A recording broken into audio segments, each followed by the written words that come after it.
Hello. Welcome to my YouTube channel. दोस्तों आज का टॉपिक बहुत ही इंपॉर्टेंट होने वाला है।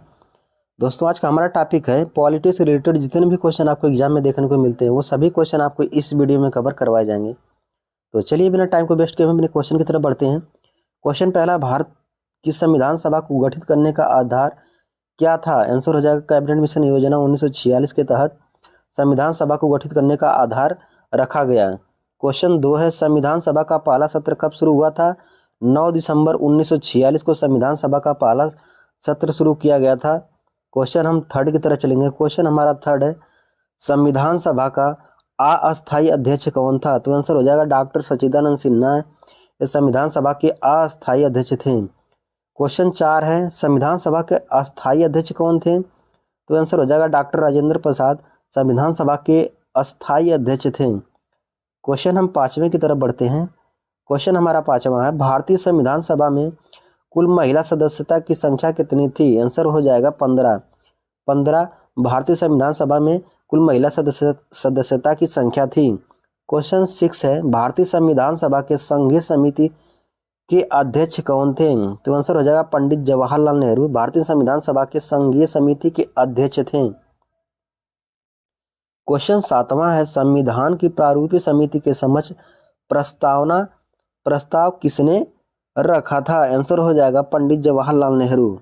क्वेश्चन 8 है, संविधान सभा का संवैधानिक सलाहकार किसे नियुक्त किया गया? आंसर हो जाएगा BN राव को संविधान सभा का संवैधानिक सलाहकार नियुक्त किया गया। क्वेश्चन हम 9वें की तरफ बढ़ते हैं। क्वेश्चन हमारा 9वां है, भारतीय संविधान की प्रस्तावना में पंथ निरपेक्ष शब्द किस संशोधन द्वारा जोड़ा गया था? तो आंसर हो जाएगा 42वें संविधान संशोधन के द्वारा भारतीय संविधान की प्रस्तावना में पंथ निरपेक्ष शब्द को जोड़ा गया था। क्वेश्चन 10वां है, भारतीय संविधान का कौन सा भाग संविधान की आत्मा कहलाती है? आंसर हो जाएगा उद्देशिका। क्वेश्चन हम 11 की तरफ बढ़ते हैं। क्वेश्चन हमारा 11 है, भारतीय संविधान में मूल अधिकारों का संरक्षक कौन है? तो आंसर हो जाएगा न्यायपालिका भारतीय संविधान में मूल अधिकारों का संरक्षक है। क्वेश्चन 12 है, संपत्ति के अधिकार को कब समाप्त किया गया? 44वें संविधान संशोधन 1978 के द्वारा संपत्ति के अधिकार को समाप्त कर दिया गया। क्वेश्चन हम 13 की तरफ बढ़ेंगे। क्वेश्चन हमारा 13 है, भारत के संविधान में भारत को माना गया, ये आंसर हो जाएगा राज्यों का संघ भारत के संविधान में भारत को माना गया। क्वेश्चन 14 देखेंगे, संविधान में राज्य के नीति निर्देशक तथ्यों को किस देश के संविधान से लिया गया?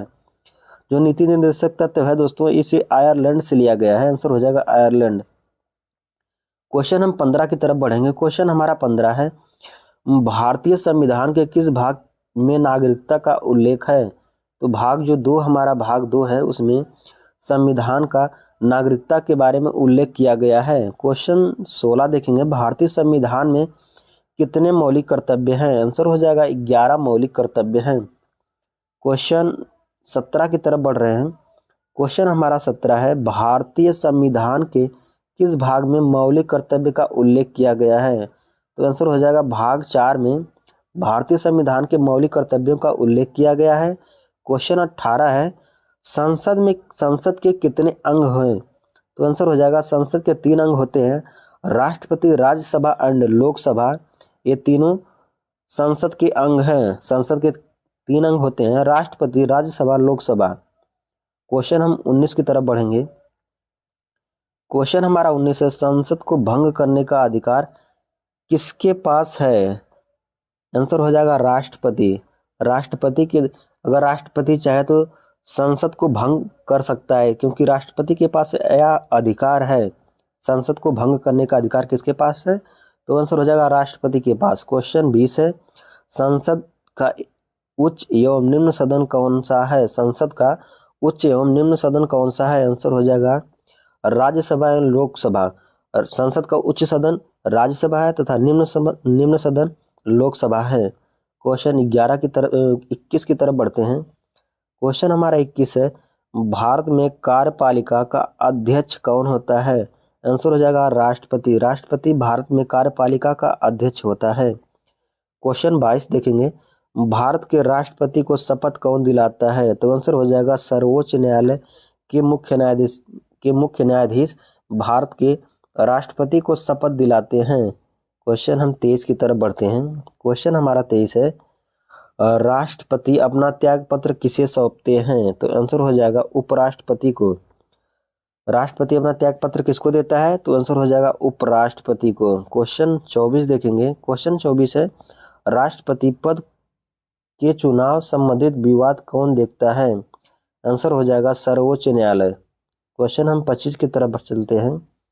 क्वेश्चन हमारा 25 है, राष्ट्रपति को किस अनुच्छेद के द्वारा संयुक्त बैठक बुलाने का अधिकार है? आंसर हो जाएगा अनुच्छेद 108 के तहत संयुक्त बैठक बुलाने का अधिकार है राष्ट्रपति के। क्वेश्चन 26 देखेंगे, राष्ट्रपति किस विधेयक को पुनर्विचार के लिए नहीं लौटा सकता है? तो आंसर हो जाएगा धन विधेयक। दोस्तों, वीडियो अगर हमारी अच्छी लग रही है तो चैनल को सब्सक्राइब करिएगा, लाइक करिएगा, शेयर करिएगा। धन्यवाद।